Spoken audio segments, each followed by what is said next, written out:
This I'll tell you how I moved this shed. It's 4 feet by 8 feet by 5 feet from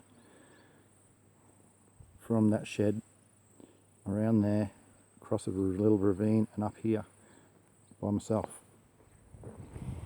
So I did it by putting the dolly underneath. I didn't have a good dolly, so I used this stair climbing trolley and laid it down, and then the front bit was catching on the ground. It was acting as a skid. So I tied that tie strap around the top of the trolley, so when I lifted up that end, it would lift the front of the trolley as well. And it was surprisingly, it was still hard, it was on grass and all sorts, but it was surprisingly easy for this thing that weighs, I don't know, what is it, 180 pounds? What's that, 70 kilos? It's going to go on that pad there. Yeah, there's the top. So I had to lengthen that. Worked pretty good. But I have to add too, this is reinforced. This isn't straight out of the... I've reinforced this massively because that's the brand. So I went and put a deck floor in, 9mm plywood floor, screwed it heavily into the base, and then put 2 long hardwood skids underneath so I could move it around later on. And I heavily screwed that in as well. And I bought a base with it, and I thought, oh cool, it's going to have a base. It didn't have a base, it had a frame. A really weak as aluminium frame underneath. So that's what I've secured everything and fastened it to. So, I wouldn't move it without that. It would have fallen apart. I was actually worried as it is if it was going to fall apart, but you can see it made it all right. It's all good, it's in place. And I didn't add before, I put 2 straps on each end that are connected to the skids underneath, so I could maneuver it around.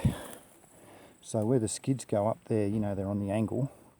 I went about that far back, popped a hole in and whacked this wire, which is good for 300 kilos per metre or 900 pounds per metre. So I know it'd be sweet, and that's how I manoeuvre it around. So I put one at that end, one at this end,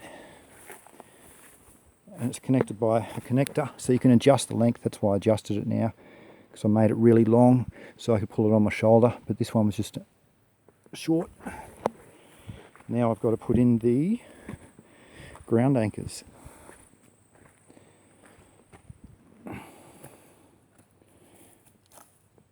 So I'll dig a bit of a hole, put them down, and then screw it in.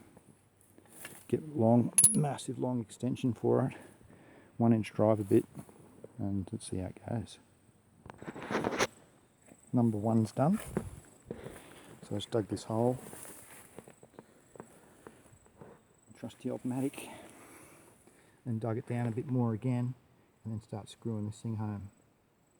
And because the ground wasn't too wet, I just put a slurry into it, put a bit of water, slurry it in, and then that'll set.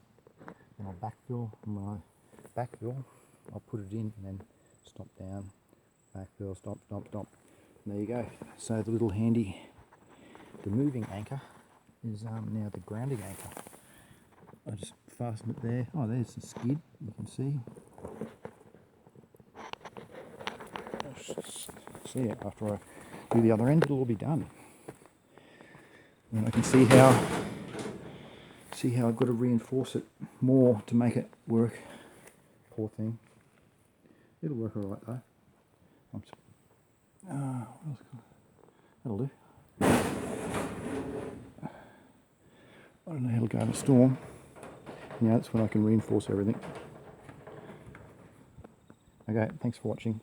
Have a good day.